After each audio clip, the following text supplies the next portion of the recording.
Quest for Gold Sevens, or should I say sweat for Gold Sevens. Got back from my run, really trying to make that last push for the USA Sevens team.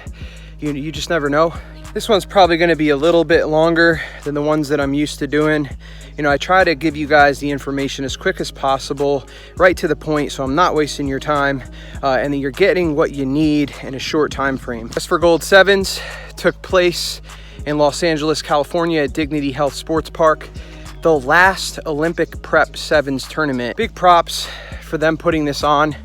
You know, this was something that the teams really needed, and the fans did too. I'm just gonna try to bullet point some notes on each team and then give you a few player recognitions. But first, needed to dry off. It is hot out here in New York. For the men's teams, we had USA, Korea, Argentina, and Great Britain. I think come Olympic time, Korea is gonna have their hands full. But the other three squads, they should feel good about this tournament because there was a lot of close matches. So everybody could walk away with confidence that we're in this. We have enough. First team, Argentina.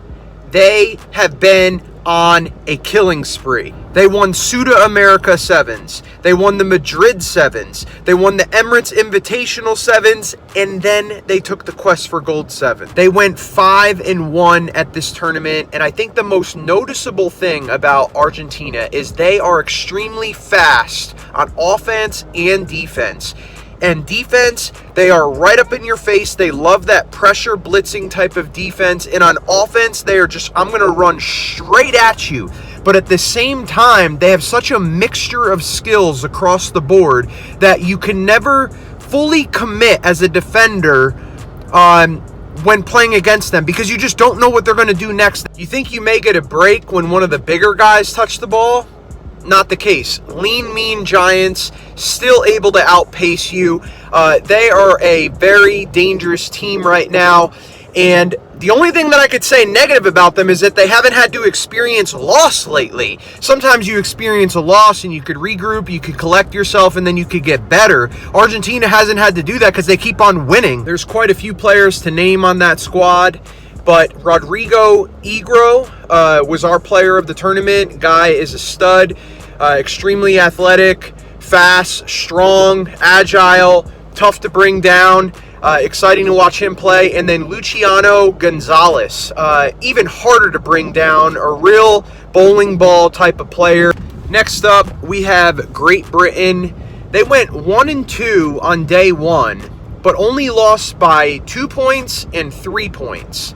And then in the day two, they went 3-0. I was surprised with how well GB played, you know, because I've been concerned about their size. I think the most noticeable thing about Great Britain is that they mix up their attack really well and they maintain possession.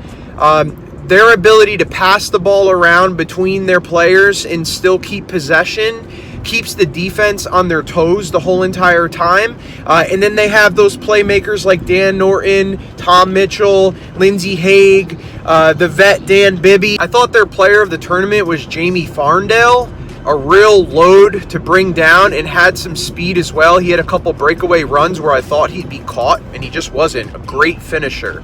Also Harry Glover, a big man that they did add to that squad. And now the final team, Team USA. USA went 3-3.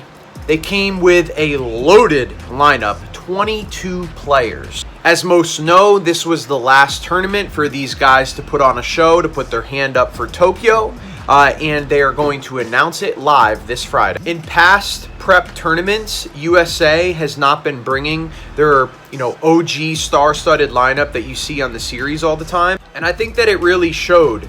They've struggled in some of these prep tournaments, but having all of the guys back on the roster for Quest for Gold Sevens, it was much more encouraging to see. That said, they played better, but still with 22 guys on the team in such a mixture of lineups, it's still hard to get a complete read on who will be the 12, and let's see them in action. I think if you watch that second game against Great Britain, it seemed like that could have been maybe Friday's roster that he has currently locked in, and then the other matches were like, okay, if you play well enough, you can maybe get into that roster. It was so great to see 𝐒𝐈𝐋𝐄 back. After breaking his leg in 2019, he would have missed the Olympics if it was in 2020. So kind of a blessing in disguise for that guy to be able to go out and get healthy. And now there's no way he's taken off this roster. Mike Friday, we will burn down. No,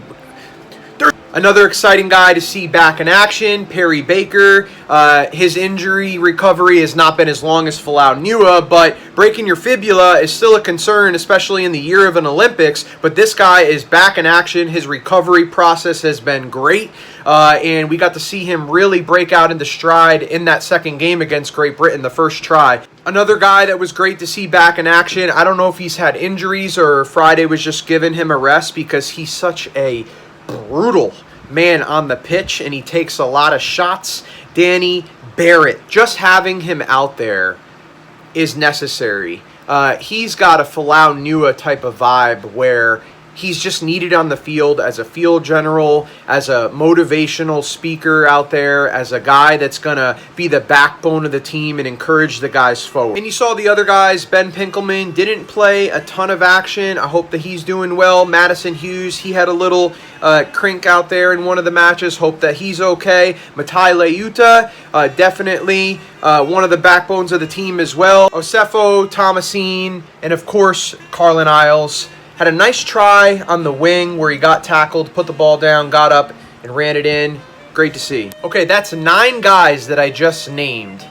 Who are going to be the other 3 plus 1 if you take 13 guys? If we base it off that Great Britain match that I just mentioned, yes, Ben Pinkelman didn't play in that match, but I think it was just a recovery thing. If he's healthy, he's in.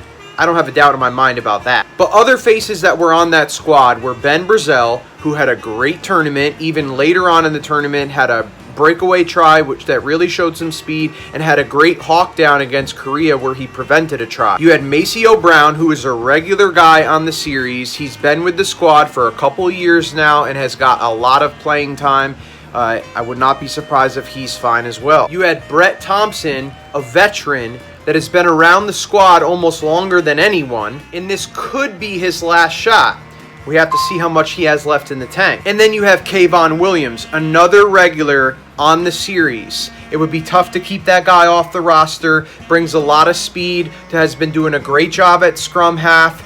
There's 13 guys right there. So who does that leave off? Marcus Tupuola, Cody Melfi, Pat Blair, Malachi Esda, Naima Falau, Christian Dyer, Gavin Diamore Morrison, Joe Schrader, and Anthony Welmers. There's a 14th and 15th travel reserve spot. Pat Blair, being a veteran, may get one of those spots. Cody Melfi, Marcus Tupuola, Joe Schrader, guys that have been on the series, may get one of those spots. I can't imagine how difficult of a decision this will be for Mike Friday. Imagine Nate Ebner and Maka Anufe were still in the mix as well. It's certainly a good problem to have, and a lot of those guys that I just mentioned are young and could be seen on the 2024 Olympic team. I'm certainly not trying to say that these guys are not good enough if I didn't name them in those 13, 14, 15 spots, because honestly, these guys are so evenly matched in some levels that if you take this guy instead of this guy or this guy instead of this guy,